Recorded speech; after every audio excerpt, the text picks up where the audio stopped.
Olá, sejam bem-vindos a mais um Psicologia Espírita com Joana de Ângeles.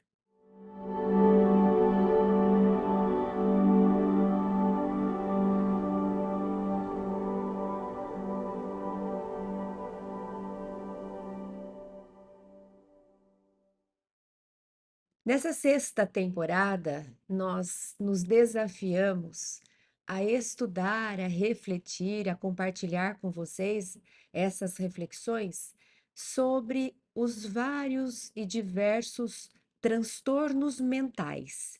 Esse é o nosso roteiro para essa temporada.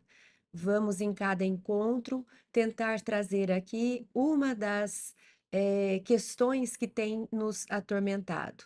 Procurei escolher aqueles que mais me perguntam, que mais nos interessam, e o tormento, o transtorno, melhor dizendo, o transtorno mental que nós falaremos hoje é com relação às nossas fobias. Para falarmos sobre a fobia, eu acho interessante nós resgatarmos a mitologia. Por quê? Joana de Ângeles desenvolve a sua psicologia espírita com base na psicologia profunda, aquela que vasculha o inconsciente, que convida ao mergulho no inconsciente. Carl Gustav Jung trabalha com o inconsciente, tendo encontrado com Freud, que é quem, entre aspas, descobriu, o desvendou, o desvelou esse conceito do inconsciente, mostrando para a gente que existem áreas psicológicas que a gente não acessa pela nossa consciência, mas que fazem parte de nós, e mais do que fazem parte de nós, participam da nossa vida sem que a gente entenda, sem que a gente se dê conta, sem que a gente perceba, a gente não controla. Então a gente costuma dizer são as nossas áreas sombrias, não sombrias no sentido de terror, mas no sentido de sombra, de escuro, de não conhecido, de não iluminado. São aqueles registros de vidas passadas, na linguagem espírita.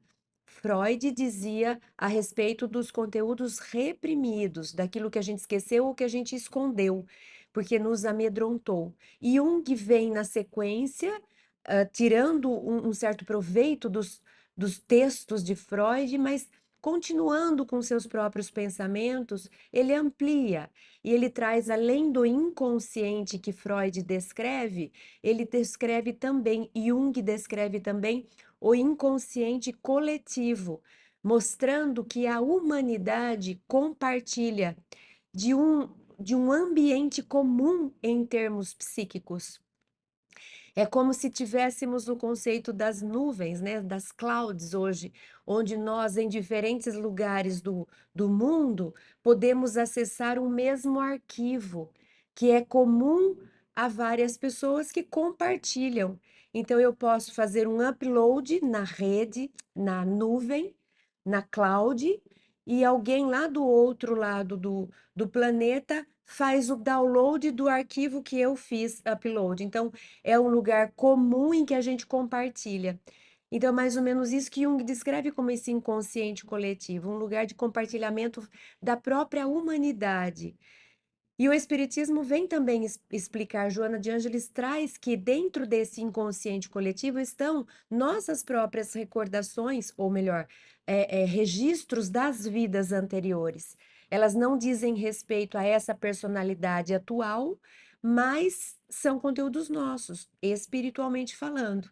Não são conteúdos dessa personalidade atual, mas são conteúdos de outras vidas que nós já vivemos. Então estão distantes e nos dão a sensação de não serem nossos. Por quê? Porque o eu que eu reconheço é esse que está aqui hoje. E se de repente um registro do inconsciente lá de trás, de 3 vidas para trás, ele se aproxima da minha consciência, pode me dar a sensação de algo estranho. Parece que não sou eu. E muitas vezes a gente fala: será que é espírito? Será que é obsessão? Pode até ser, ou não, pode ser conteúdo meu. Que essa consciência, o ego não reconhece como seu, porque não diz respeito a essa vida atual.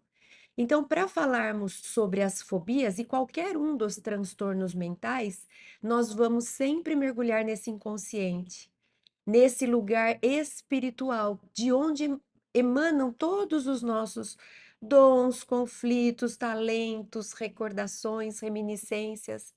Então, para falar de inconsciente, por que que eu proponho que a gente comece com a mitologia?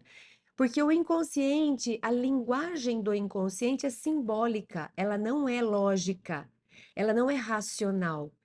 A razão, o raciocínio, a capacidade de ponderar, de elaborar teses pelo modelo científico, pela metodologia científica, as elaborações lógicas, literais, elas estão no ambiente consciência. Isso é razão, é mente, é consciência. Quando nós falamos, quando é o inconsciente que conversa com a gente, ele conversa de forma metafórica. Ele conversa de forma simbólica. Por exemplo, os nossos sonhos. Os sonhos são produtos do inconsciente. Por quê? Porque a consciência está desligada momentaneamente para o sono. Então, não estamos conscientes. Estamos numa fase do nosso dia, né? O sono é uma fase em que estamos inconscientes. Ah, eu estava inconsciente, eu não vi o que aconteceu, eu não vi a chuva dessa noite, porque eu não estava acordada, eu não estava consciente, eu estava dormindo, eu estava inconsciente. E os sonhos são produtos do inconsciente. E como são nossos sonhos? Eles são literais, eles são lógicos, eles são racionais? Nem sempre. Na maioria das vezes a gente fala assim: "Nossa, eu tive um sonho", gente, que não tem nem pé nem cabeça, porque olha, que coisa esquisita. Tinha bichos que não existem na vida real. Tinha pessoas que era uma pessoa, depois ela virava outra pessoa. Eu estava no lugar, mas eu não estava no lugar. Então, é estranho para a consciência essa linguagem. E é uma linguagem, então, simbólica. Ela nos apresenta um símbolo que precisa ser decifrado, precisa ser descoberto. É uma linguagem metafórica, é como se. É assim que a gente tem que procurar entender a mensagem que o inconsciente nos oferece quando ele nos envia um sonho. Nossa, eu sonhei que alguém morreu. Eu sonhei que um parente meu morreu. Ah, estou prevendo o futuro? Muito provavelmente não. Ah, não quer dizer que isso não aconteça. Pode acontecer, sonhos premonitórios, mas na grande maioria não. É metafórico, então é como se a gente falasse, é como se alguém da minha família tivesse morrido. Não é que ela morreu literalmente, é simbolicamente ela morreu. É muito comum, por exemplo, o adolescente sonhar que a mãe morreu. Então, eu lembro que eu tinha esse sonho e eu acordava apavorada, porque a última coisa do mundo que eu queria que acontecesse, eu tinha pânico de imaginar essa situação. Porque imagina perder a mãe. Mas não é a mãe literal que morre, a mãe concreta, a mãe material, a mãe pessoa que morre. Na adolescência, a mãe simbólica começa a morrer para que o adulto apareça. Se essa mãe simbólica não morre, de certa forma, algo não morre, eu não saio de casa psicologicamente falando. Eu não me torno adulto como eu precisaria ser para me tornar mãe de mim mesma. Eu preciso que aquela mãe, aquele estilo de maternidade morra para que o meu materno comece a tomar conta de mim. A minha mãe, fisicamente falando, materialmente falando, continua lá. Eu continuo ligando para ela quando eu preciso de uma receita, eu peço ajuda, eu choro no colo dela, mas ela já não é essencial para mim. Eu já consigo ser mãe de mim mesma, isso é ser adulto. Eu consigo cuidar de mim, me proteger, me alimentar, me dar segurança, me dar colo. Esse é o esperado para um adulto. Mas se ele continuar arrastando a mãe, se ele não faz a quebra desse segundo cordão umbilical emocionalmente falando, ele não consegue se desenvolver na vida de adulto inteiro, porque algo dele, uma parte dele ainda está preso naquele adolescente, naquela criança. Então, o inconsciente ele vai conversar com a gente de forma simbólica, e assim é a mitologia. A mitologia é para aquele período da humanidade em que a razão, a consciência ainda não estava bem elaborada, ainda não tínhamos métodos científicos para analisar de forma racional a vida, a Terra, nós tentávamos compreender a nossa existência de forma simbólica, procurando entender como funciona a vida, eu, a minha relação com o outro, a minha relação com o divino, a gente fazia isso de forma simbólica, metafórica.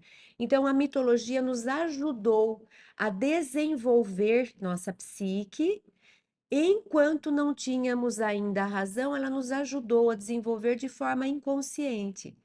Que pena que a gente se distanciou um pouco disso e hoje a gente só quer se desenvolver racionalmente, cientificamente. Isso fez com que a gente se distanciasse de dentro, porque o mundo de dentro, o mundo inconsciente, que é onde está o âmago do ser, que é onde está o centro do self, do espírito, é simbólico. Quando eu me apego demais à matéria, à ciência, eu me distancio desse lugar. E eu acabo me identificando com ideias materialistas, utilitaristas, imediatistas, que dizem respeito só a esta vida. Então, que pena que a gente se distanciou desse mundo simbólico, da mitologia, porque a gente se distanciou também do próprio espírito, da própria alma. E hoje, muitas vezes, a gente faz, inclusive, uma religiosidade, a gente expressa, pratica uma religiosidade de forma científica, só raciocinando. Aí nossas orações, por exemplo, elas são metálicas, como Paulo descreveu naquele poema lindo aos Coríntios. Sou como um sino que bate, que retumba, só faz barulho. As minhas preces são elaboradas raciocinando. Eu não consigo acessar o espírito lá dentro. A alma, eu não deixo com que a minha essência se expresse. Então, o ideal é a gente equilibrar razão e emoção, lógica e símbolo. Se a gente conseguisse isso, a gente integraria esses opostos e teríamos uma qualidade de vida muito melhor.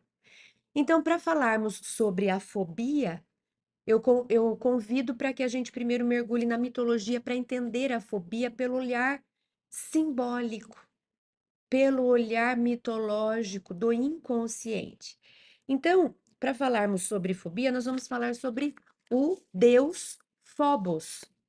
Quem era esse deus Phobos? Na hierarquia, na árvore genealógica lá, dos deuses gregos, o Phobos aparece como filho gêmeo, ele tinha um irmão gêmeo, a gente vai ver que interessante isso. Filho gêmeo de Ares e Afrodite. Então vamos lá. Primeiro que esse casamento, ele já é assim sensacional para a gente como convite à tomada de consciência. Porque Afrodite é a deusa do amor. Afrodite é a deusa do amor. E ela se casa, é um dos casamentos mais bonitos da grande família de deuses gregos. É um dos casamentos mais bonitos, porque Hera e Zeus é um casamento que dura para sempre, mas é muito atrapalhado, tribulado, é um ciúme, é uma perseguição, é uma traição atrás da outra. Afrodite e Ares passa muito para a gente a sensação de que existia algo profundo e verdadeiro ali, realmente uma comunhão, uma troca. A união, ela era mesmo do que Jung diz, uma conúncio, quer dizer, é uma comunhão. Eles se procuram, eles querem estar juntos, não tem disputa. Existe realmente uma parceria. Então, Afrodite é a deusa do amor e Ares é o deus da guerra. E a gente diz, mas como que a deusa do amor casa com o deus da guerra? Não combina. É a nossa visão lógica da consciência que quer categorizar. Quem é do amor fica aqui nesse quadradinho. Quem é da guerra fica naquele quadradinho. E a gente tem feito isso. A gente está pondo cada um num quadradinho, como se a gente fosse só uma coisa. A gente entra no quadradinho que mais nos interessa e começa a jogar pedra no outro quadrado, como se a gente não tivesse nada a ver com ele. A gente esqueceu que a gente é de tudo um pouco. Se a gente tivesse mais consciência que a gente é de tudo um pouco, a gente não brigaria com essas polaridades que nós estamos vendo. Quem é desse lado e quem é daquele? Quem acredita nisso ou quem é oposto a isso? Ah, você é a favor do fulano ou contra fulano? Quando a gente começa a categorizar tanto no preto, branco, preto, branco, preto, branco, a gente abre mão de todas as cores que estão ali entre, todas as nuances, todas as diversidades. Então, para a gente é esquisito guerra e amor no mesmo lugar. Só que o ser humano traz em si a potência do amor, como ele traz também a potência da guerra. Mas não é essa guerra imoral que a humanidade pratica a serviço do egoísmo, do orgulho, da busca pelo poder louco, não. É a guerra que Jesus disse quando ele falou: Não vim trazer a paz, mas a espada. Jesus sinalizou: precisa da energia, da função que nos leva à luta, à batalha. Alguém aqui é capaz de dizer que conquistou alguma coisa sem luta? Sem guerra, nesse sentido de que eu fui, eu não desisti, eu batalhei, eu tentei. Ai, cansei, acordei no dia seguinte, fui, consegui de novo. É luta, é batalha, é energia, é ação, é atitude. Esse é o Deus da guerra. Não é um Deus da guerra que está ali para tirar proveito do outro, para submeter o outro e escravizá-lo. Não é nesse sentido. É uma função da própria natureza humana, que é a função de lutar pelo seu ideal, lutar pela sua evolução, lutar pelo bem da humanidade. É enérgico, é esse Deus. E ainda voltando a esse capítulo 13 lá de Coríntios, que Paulo fala desse texto lindo, ainda que eu falasse a língua dos homens, sem amor, nada seria, ele traz ali essa energia, porque o que que ele fica dizendo? Que não basta você ficar fazendo, ai, amor, amor, eu sou a santinha, eu sou a religiosa, eu não falto do centro da igreja, do templo, ai, não adianta você ficar só com essa melação, é preciso ação, é preciso energia, é preciso luta. Senão eu fico hipócrita. Eu fico só contando um monte de historinhas bonitas, mas de fato eu não sou capaz por lutar por uma causa, por uma pessoa, por um grupo, por uma ideia que seja boa para o coletivo. Eu não sou capaz de me doar pela humanidade, de arregaçar as mangas e de ir como Jesus veio. Jesus não veio batalhar, Jesus veio, ele enfrentou uma grande batalha. Ele batalhou contra a ignorância, a acomodação, a hipocrisia, o orgulho, o egoísmo. Então é nesse sentido que eles precisam estar juntos. A caridade, segundo o apóstolo Paulo, é aquela que tem o amor e a ação junto. O Espiritismo fala, não é fora do amor no sentido só utópico, que não tem salvação, é fora da caridade, que a gente diz é o amor em ação, é o amor gerando, transformando, movimentando. Senão a gente se torna. Lá no livro dos Espíritos fala: e se eu me insular lá no monte e ficar lá orando pela humanidade? Os Espíritos falam: não foi isso que você foi fazer na Terra. Na Terra você foi para os embates, para os enfrentamentos, para se conhecer, para se testar, para se superar, para andar, para caminhar, para se movimentar. Então, Phobos é filho de Afrodite com Ares. Aí nasce o Phobos e ele é irmão gêmeo de Deimos. Deimos. Quem que era Deimos? Phobos era o temor e Deimos era o terror. Então, o que que o mito conta? O mito conta assim: quando Ares ia para a guerra, ele ia acompanhado dos seus filhos. Esse casamento que eu falei que é bonito da gente conhecer, Ares e Afrodite, eles geraram outros. Eles geraram, por exemplo, a harmonia, a deusa harmonia. Olha que lindo! Você falar que quando o amor se junta com a energia, com a função da guerra, nesse sentido que eu acabei de explicar, a gente encontra a filha harmonia. A harmonia é equilíbrio. É o equilíbrio dos dois lados, da luz e da sombra, do claro e do escuro, do alto e do baixo, do amor e da ação. A harmonia é uma filha deles também. E eles têm outros filhos. Mas vamos aqui falar sobre Phobos e Deimos. Phobos era o temor, Deimos era o terror. Bom, quando Ares ia para o campo de batalha, ele ia defendendo causas nobres, ele ia defendendo a justiça dele. Ele não ia lá para prazerosamente sair destruindo, matando, violentando. Não. Ele tinha uma ética divina em termos de função psicológica. Não estamos falando de Deus. Deus é único, é o criador de tudo, é a inteligência suprema do universo, é nosso Pai amoroso.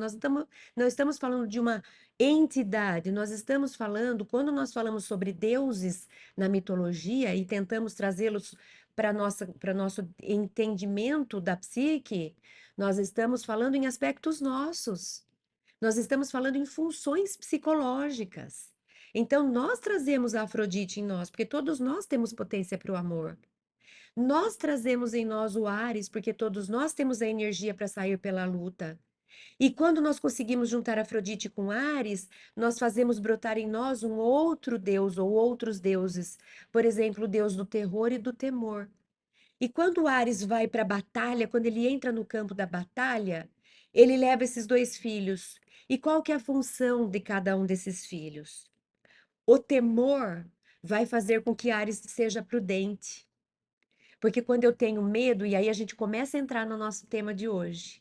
Quando eu tenho medo, eu sou mais previdente, eu sou mais cauteloso. Quando eu tenho temor, eu valorizo mais a vida. Eu penso antes de sair fazendo as coisas. Então, o temor é protetivo. Phobos é protetivo. Phobos nos afasta dos perigos desnecessários, dos riscos inconsequentes que a gente não precisaria se colocar. Phobos é o medo, é uma emoção natural. Então, Phobos me faz ir para as batalhas me protegendo, fazendo valer a lei de conservação, que faz com que eu não me ponha em risco desnecessário. Esse é Phobos.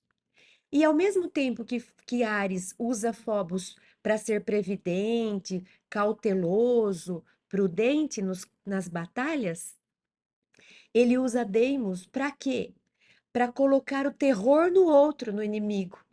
Porque quando ele coloca terror no outro, ele afasta, ele afugenta. Então, esses dois garantem que Ares tenha batalhas cautelosas, ou seja, só vou batalhar se eu precisar mesmo, e eu consigo evitar muitas batalhas simplesmente afugentando o inimigo, simplesmente demarcando o meu território. Aí faz com que a guerra, quando ela aconteça, ela seja mais inteligente, porque a gente vai guerrear para o que realmente interessa. Eu evitei riscos desnecessários, então eu não vou me pôr em violência que vai me matar, matar o outro. E ao mesmo tempo, antes de sair para as batalhas, eu tentei pôr as coisas no lugar. Inimigo, vai embora daqui para a gente não precisar brigar. Então, o Deimos evitava muitas guerras, porque ele afugentava o inimigo, se afasta, vai no seu campo, eu fico no meu, assim a gente não briga. A gente briga quando a gente está muito junto e a gente quer impor um ao outro. Se eu afugento o meu inimigo, eu já não estou próximo o suficiente, às vezes só isso já basta para não se criar realmente uma guerra, uma briga e uma violência. Então, a gente vai falar de Phobos resgatando essa função primária dele. O Phobos é quem vai nos ajudar a, que nem Jesus disse, pegar a minha espada e ir batalhar a minha vida. Batalhar a minha vida significa enfrentar as minhas questões do passado, resgatar o que eu preciso resgatar, colocar justiça onde antes eu deixei a injustiça predominar, fazer valer os meus princípios, conquistar o meu espaço, defender os necessitados. Tudo isso é ação, é luta, é batalha. Então, quando eu for para essas batalhas, é bom que eu leve Fobos comigo, porque ele vai me ajudar a não correr risco desnecessário. Ele vai me ajudar a ser prudente. Então, quando a gente fala de fobia, nós estamos falando não de Fobos, nós estamos falando de um Fobos que se adoentou. Nós estamos falando de um medo que se perdeu em si e ficou exagerado. Então vamos imaginar esse Fobos perturbado. Vou eu para minha batalha, pego a minha espada, que nem disse Jesus, e vou para a batalha da minha vida. Fobos está aqui comigo. E ele me diz assim, Cris, ó, não pisa nesse terreno porque ele é muito inseguro. E você pode cair, não precisa pisar nesse terreno. Você não tem nada que fazer nesse terreno, então não vá ali. Ai, obrigada, Fobos. Você me livrou de um risco desnecessário. Agora, vamos supor que o Fobos fica assim: ó, mas não pisa aqui, mas também não pisa ali. E pensando bem, é melhor você não pisar nem na frente. Ai, quer saber? É melhor você não sair do lugar, porque assim você não corre risco. Pronto. Esse Fobos está neurótico. Esse Fobos já não está mais me ajudando, já não está mais me protegendo. Sabe o que ele está fazendo? Ele está me super protegendo. E quando a gente super protege, a gente abafa, a gente aprisiona, a gente escraviza. Então, quando o meu medo me alerta, evitando danos desnecessários, ele me protege. Quando o meu medo não me deixa conhecer uma coisa nova, ai, não, melhor não, fica aqui. Não me deixa testar a minha força, ai, e se você se machucar, melhor você ficar onde você está. Não me deixa conhecer lugares novos, para quê? Você já está bem onde você está. Ele inibe minha vida, ele me cerceia, ele me castra, ele castra o meu desenvolvimento. Então, o Fobos, quando ele adoece, ele se torna fobia. E a fobia é aquela que vai me privar da minha própria vida. A fobia é aquela que vai me cercear, me castrar. É aquela que não vai me deixar experimentar coisas que possam me fazer crescer. Ah, mas e se eu cair, levar um tombo e doer? Levanta. Levanta, põe um band-aid onde machucou, passa uma pomadinha, limpa e vamos para frente. Porque se eu quiser evitar dor, sofrimento, desastre, frustração, tédio, então fica protegida dentro do seu quarto, nem assim você vai conseguir se proteger de verdade, né? Então, Fobos neurotizado, Fobos adoentado, Fobos perturbado é aquele que não me deixa ir para as batalhas. E se eu não batalhar, eu não vou crescer, eu não vou me superar, eu não vou aprender. Então é sobre isso que nós vamos falar hoje. Imagina Ares indo para uma grande batalha e Fobos assim: ai não, não sobe aí na sua biga, porque vai que você caia. Ai não, ó, não vai nesse lugar aqui, porque vai que. Que raio de guerreiro vai ser esse? Um medroso. Um medroso? Não. O Fobos tem que dar dica na hora certa. Vai, Ares, vai para suas batalhas, mas ó, evita aquele lugar. Isso sim é algo que me ajuda a me desenvolver num sentido bom de proteção. Então, quando nós falamos sobre fobia, nós estamos falando sobre o exagero do medo, sobre aquele medo irracional, sem sentido, desnecessário. E por que que a gente tem esses medos de vez em quando? Por que que de vez em quando o medo adoece na nossa vida e acaba nos castrando, acaba nos impedindo, acaba nos limitando? Porque esse medo, ele está relacionado com uma história passada muito traumática. Sabe como chama isso na linguagem junguiana e que Joana de Ângeles também usa? Complexo, é a teoria dos complexos que Carl Gustav Jung descreveu.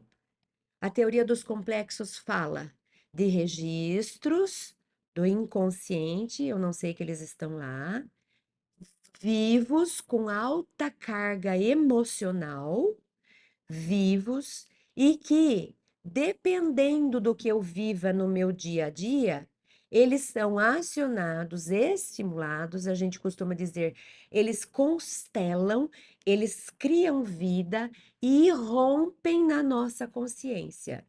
Só que eles irrompem não de uma forma, eles não chegam e falam assim, Cris, ó, eu sou o complexo tal, eu fui criado na terceira vida sua passada ou na sua infância da vida atual. Eu estou, ele não traz informações claras, lógicas e racionais, porque ele não vem desse lugar. Ele traz símbolos. Ele traz símbolos para eu decifrar. Então a gente fica tomado por uma emoção sem entender o que está acontecendo. E a gente age de jeitos estranhos que não têm relação com o que a gente está vivendo. E a gente pode muitas vezes ser tido como, nossa, mas o que que você tem? Nossa, que estranho, tá doida? O que tá acontecendo aí? E é isso, porque nem eu sei o que que eu tô fazendo. Muitas vezes a gente fala, acho que é uma obsessão. Pode ser de mim mesma. Às vezes é uma obsessão de fora, às vezes é um complexo que constelou e traz a sensação de uma neurose, de uma esquizofrenia, seja lá do que for, de um transtorno mental. Mas ele não é, ele é só um complexo que constelou. Então vamos voltar na fobia. Fobos nos protege, é o medo. O medo é bom para gente.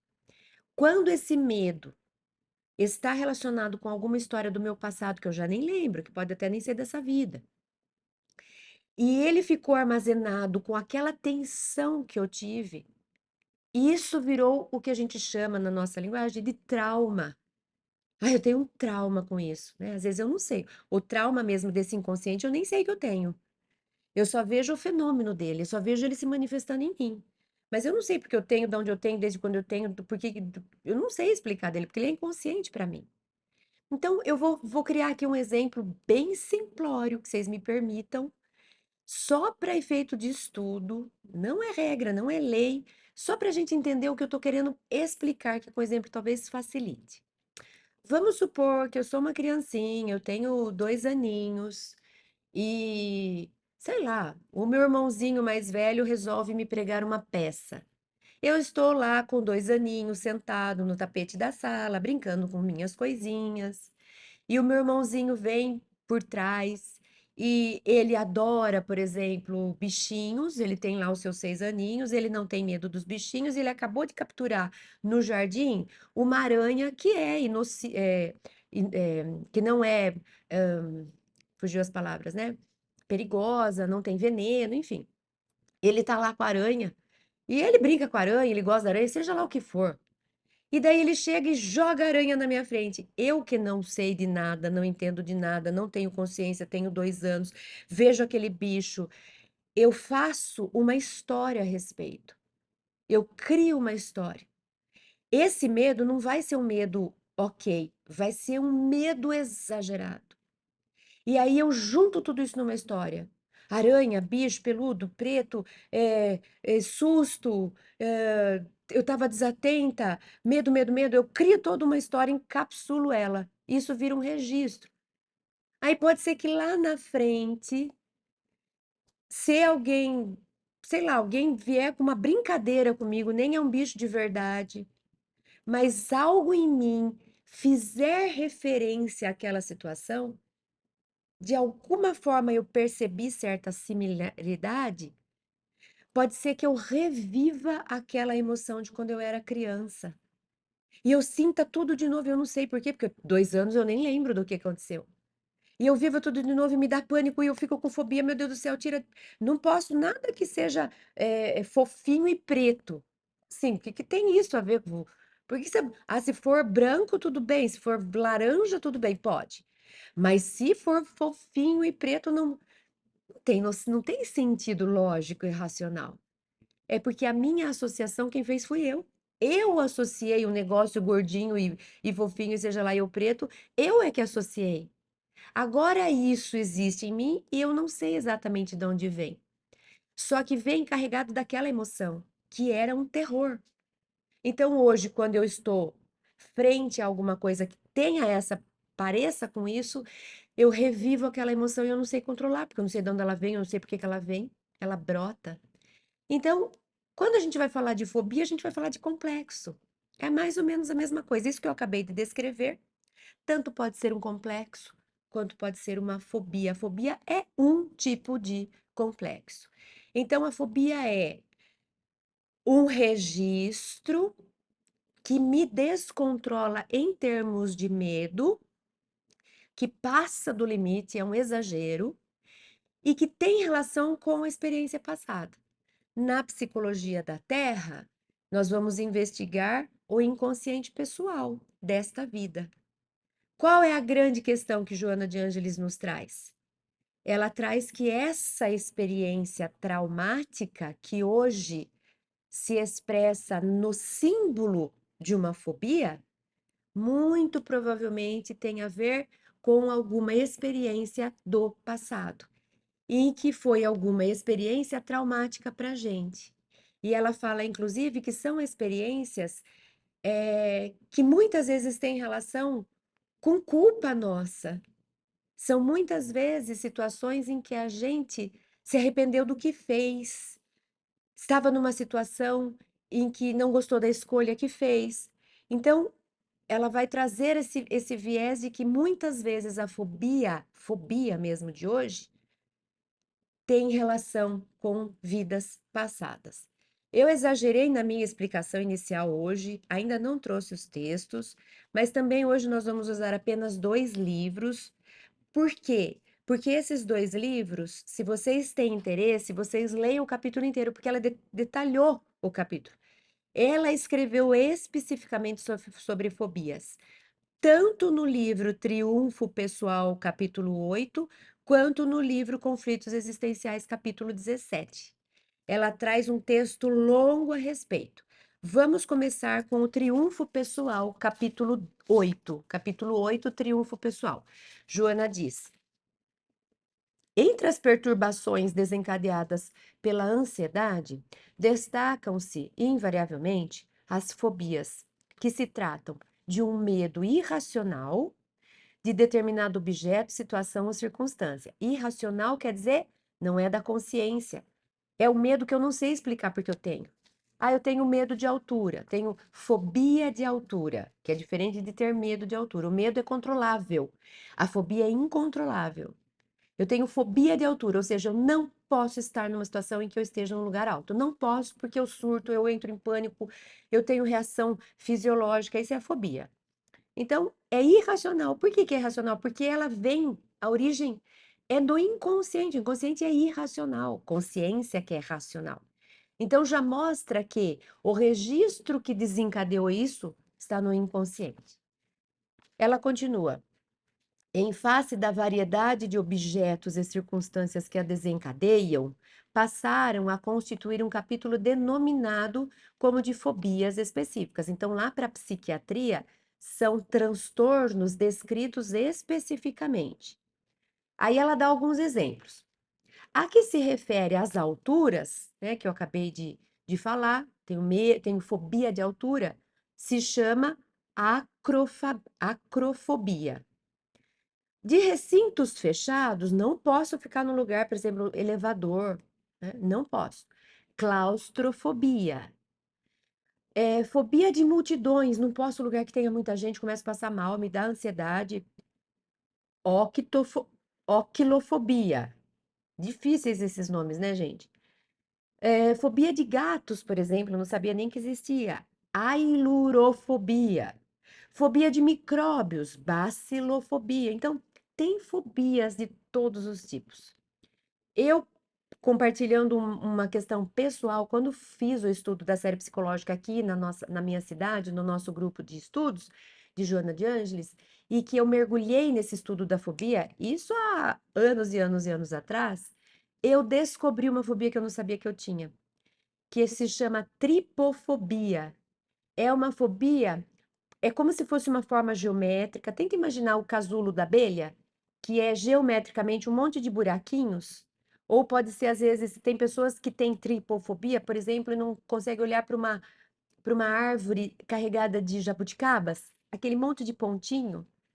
A minha questão não é tanto com o volume para fora, as bolinhas pretas da jabuticaba não me incomodam, mas uma superfície que tenha muitos buraquinhos, né, depressão, todos iguaizinhos, isso me causa, eu preciso parar de olhar, me causa uma reação na hora fisiológica. Só de imaginar, minha mão já está começando a suar. Então, estudando Joana, eu descobri que eu tinha essa tal de tripofobia. E aí eu descobri que alguns amigos queridos meus também têm. Aí eu brinco com eles, eu falo, o que que a gente aprontou em vidas passadas para criar um registro que nós associamos com essa forma geométrica? Que para nós é como se fosse aquilo. Não consigo imaginar o que eu possa ter feito aí para a humanidade, para hoje ter pânico, ter fobia de algo que tem a ver, que é como se fosse, que simbolicamente se remete a essa forma geométrica de buraquinhos. Joana continua. O que chama a atenção é o medo em si mesmo, porque destituído de qualquer racionalidade, não se explica. Porque eu tinha na minha casa, antes de descobrir, eu não tinha prestado atenção na planta, mas eu tinha uma flor de lótus. Não essa comum bonita que a gente vê, que tem em todos os lugares, muitos lugares, não. A verdadeira flor de lótus, ela dá uma bola assim, e o que que ela é? Cheia de depressão, cheia de buraquinho. Eu precisei tirar essa flor de casa, porque eu não conseguia. Constelou essa tripofobia de um jeito que eu levei meses para voltar a esquecer que ela existe, né? Então, é uma coisa muito doida, né? Muito irracional. Então, o que chama atenção é o medo de si mesmo, porque é destituído de qualquer racionalidade. Não adiantava falar para mim, Cris, para com isso. Que bobagem, uma florzinha. Não era uma florzinha, era uma florzinha que mexia comigo. Então, não é racional. Pela impossibilidade da ocorrência de qualquer mal prejuízo, não vai me fazer mal a florzinha, né? No entanto, é irresistível, eu não consigo me controlar, levando ao desespero aqueles que lhe sofrem um aguilhão.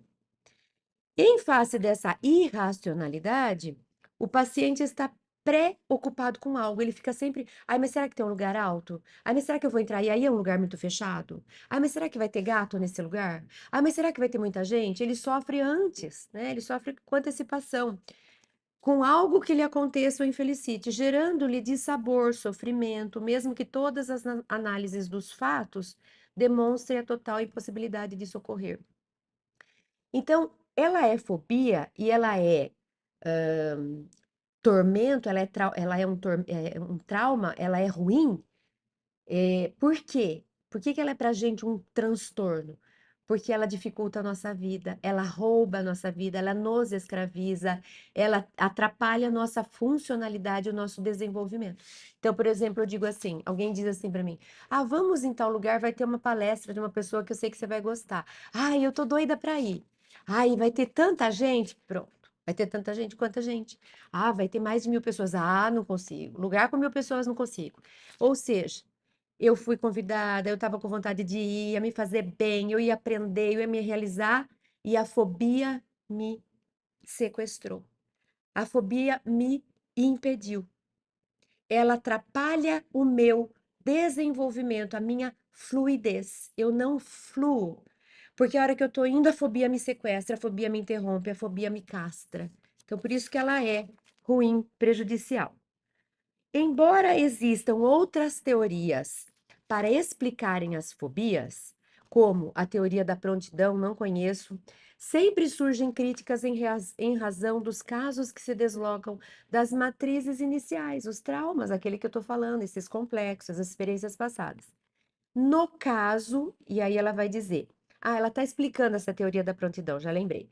Ela vai dizer que essa teoria da prontidão e algumas outras parecidas dizem que a fobia tem relação com, agora Joana de Anges, abre aspas, a herança dos medos do homem primitivo em relação a serpentes, aranhas, baratas e outros motivos que foram transferidos através das gerações ao ser humano. Assim sendo, concluem alguns estudiosos que é uma tendência inata no ser humano em assimilar determinados estímulos mais do que outros, o que daria surgimento aos fóbicos. Então, alguns tentam explicar as fobias como se a gente tivesse herdado dos nossos antepassados, porque vamos imaginar o que que a gente já não sofreu, sei lá, 500 anos atrás, 1.000 anos atrás, quando a gente não tinha recursos, quando a gente não tinha soros que salvavam das picadas de aranha, de cobra, de escorpião, seja do que for. Imagina os traumas quando a gente não sabia, quando não conseguia se proteger, porque hoje a gente tem uma casa que a gente protege, eles não entram. Imagina quando a gente tinha que viver ao relento e que uma hora ou outra poderia aparecer um leão para me devorar. Então, esses registros, como se fosse da, da humanidade, a gente acessa. Então, alguns dizem que a gente está lá no inconsciente tão profundo que a gente está vivendo algo que tem relação com essa herança dos nossos antepassados lá de trás. Acho que isso também conta, porque de alguma forma nós éramos os nossos antepassados. Então, ainda assim faz parte do nosso registro. Imagina se a gente viveu alguma vida e passou por uma experiência desesperadora com relação a algum bicho específico. Então, não é difícil de imaginar que hoje a gente tenha fobia desse bicho porque a gente morreu por causa dele, por exemplo, né? E ainda nesse livro, Triunfo Pessoal, capítulo 8, Joana, mais um trecho que eu destaquei, mas eu não trouxe o texto todo, não. Dá para ir lá e ler ele inteiro. As fobias estão associadas espiritualmente a condutas incorretas. Esse acho que é o ponto central para a gente, é o que mais dói. Estão associadas espiritualmente a condutas incorretas, anteriormente vivenciadas, quando se permitiram aos indivíduos abusos, crueldades ou sofreram sepultamento em vida, considerados mortos estando apenas em estado cataléptico, despertando depois e vindo a falecer em situação deplorável, desenvolvendo então a claustrofobia, ou foram vítimas de crueldades em praças públicas e ambientes abertos, diante de massa alucinada, desencadeando a agorafobia, a fobia social, etc. Noutros aspectos, ocorrências traumáticas não superadas transferiram os estímulos geradores de sofrimentos que ora se converteram em fobias específicas. Então, olha, dois exemplos que ela dá, que podem ser, não é regra. Cada espírito é um espírito e a gente lida com as nossas fobias, cada um de um jeito.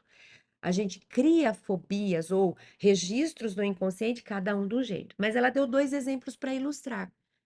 Vamos imaginar que eu tenha sido enterrada viva. Por um ato de crueldade, ou porque alguém achou que eu tivesse morrido e eu não tinha morrido. Tava lá que nem Lázaro, cataléptica. Imagina o que é acordar dentro de um caixão e não ter como sair, e você vai morrer ali de falta de ar. Imagina o que é essa experiência.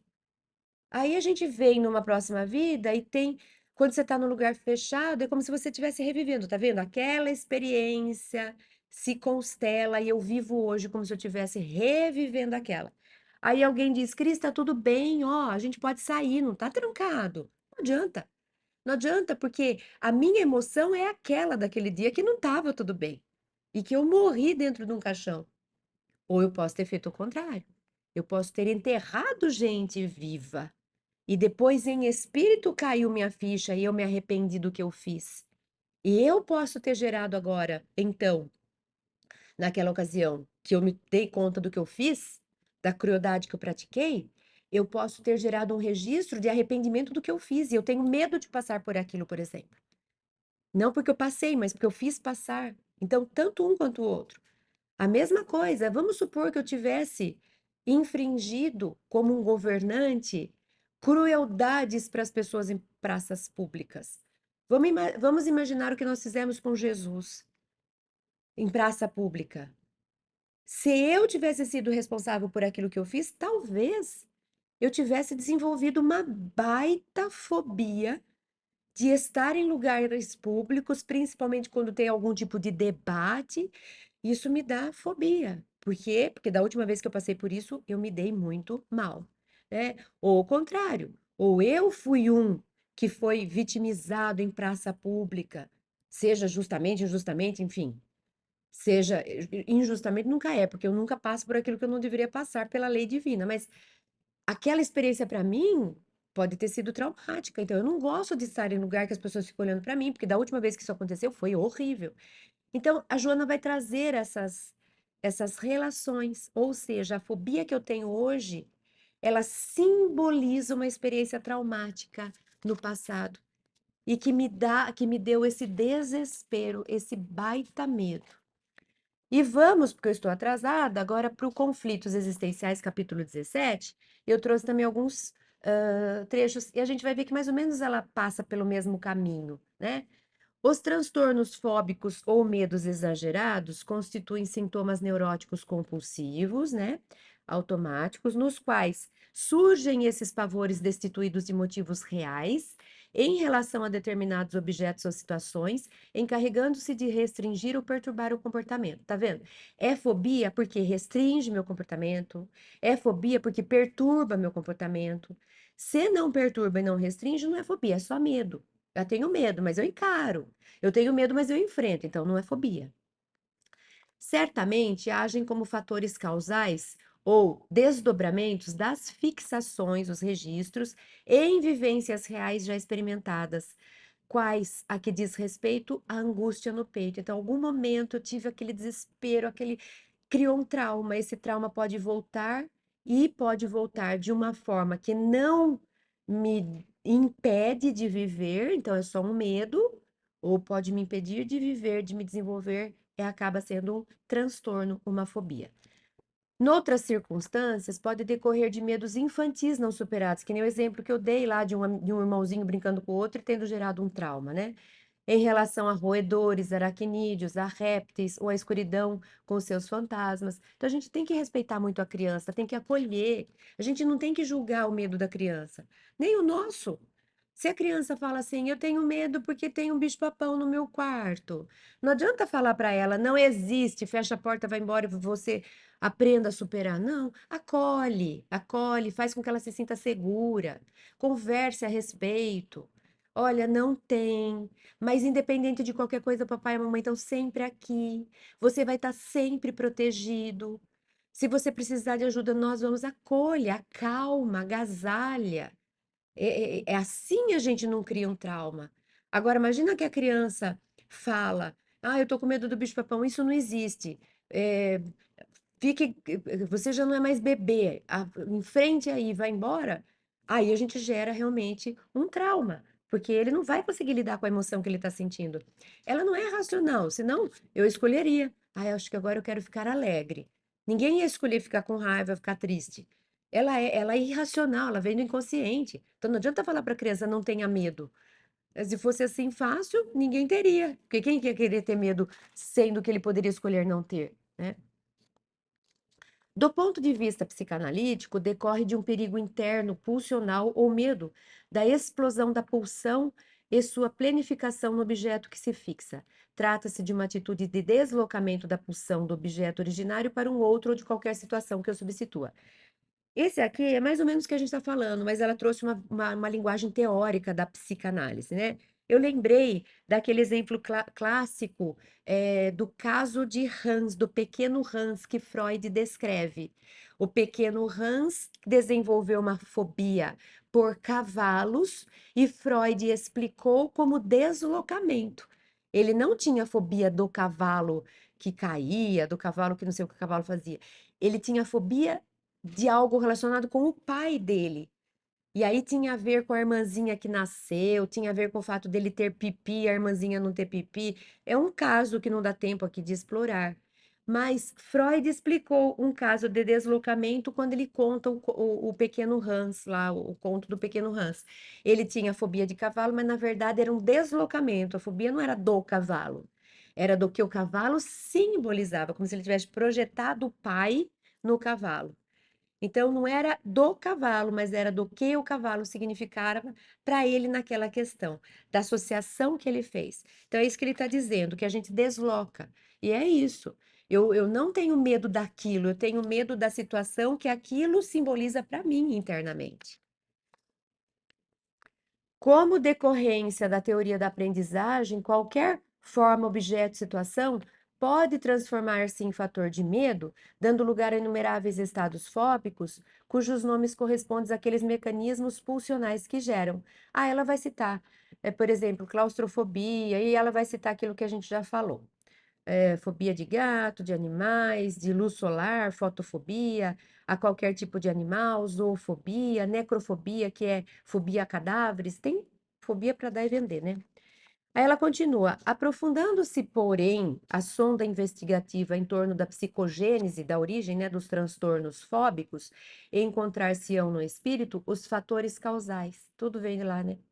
Quando houve comprometimentos morais, emocionais, decorrentes de situações lamentáveis, de ações deploráveis contra o próximo ou a sociedade, mediante atos criminosos ou odiendos experimentados, que é aquilo que a gente falou. Ou é porque eu me senti injustiçada, passei por alguma coisa que hoje eu desenvolvo uma fobia, ou porque eu fiz passar, eu impus sofrimento ao outro, e a hora que caiu minha ficha, eu também fiquei com medo do que eu fiz, medo de fazer de novo, porque eu sei do sofrimento que gerou para mim, para o outro. Então eu tenho fobia de passar por isso de novo, né? Então, mais ou menos o que a gente já tinha comentado. Os processos psicoterapêuticos são de grande eficiência para restabelecer a saúde emocional do paciente fóbico, trabalhando-lhe o inconsciente de forma a demonstrar-lhe a inutilidade do receio, que jamais se transforma em acontecimento prejudicial à sua saúde e à sua vida. Então, é uma conscientização. Olha, não tem esse risco, o gato não vai fazer nada para você. É uma coisa irracional, mas não tem sentido. É o que a gente chama de dessensibilização. A gente vai tentando conversar, a gente vai tentando se aproximar devagarzinho. Ó, vamos ficar no mesmo recinto de um gato, você aqui, ele lá longe. E aí você vai ficando, ó, não tá acontecendo nada. Ele tá lá, você é maior que ele. Se ele fizer alguma coisa para você, você consegue se conscientizando, dessensibilizando. Quando é possível, às vezes é tão forte que não dá para ir por esse caminho. Aí precisa um pouco de terapia para poder ir tirando camadas até chegar nesse registro, né? Mas normalmente essa dessensibilização, conversa, conscientização, dessensibilização, vai acostumando, isso ajuda muito. Novas associações, ela continua explicando, novas associações podem auxiliar na representatividade que faculte o equilíbrio, proporcionando bem-estar e confiança. Então, a gente pode fazer novas. Olha, tá vendo? Olha que fofura do gatinho. Veja ele cuidando do filhotinho dele. Olha como ele é carinhoso. Olha, eu começo a associar o gato também com outras coisas. Ou seja, eu vou dissolvendo, esvaziando uma história única que tinha a respeito de gato, como se o gato fosse. Ah, o gato de vez em quando me dá essa sensação, mas eu já tenho um outro símbolo de gato que também é carinhoso e é fofinho e cuida do seu filhotinho. Então eu vou diluindo um pouco a força que aquele símbolo estava carregando, que o gato estava carregando, né? E o paciente, por sua vez, deve trabalhar-se interiormente, procurando introjetar a coragem, o bom senso e vencendo a pouco e pouco os medos mais simples e avançando no rumo das fobias mais perturbadoras.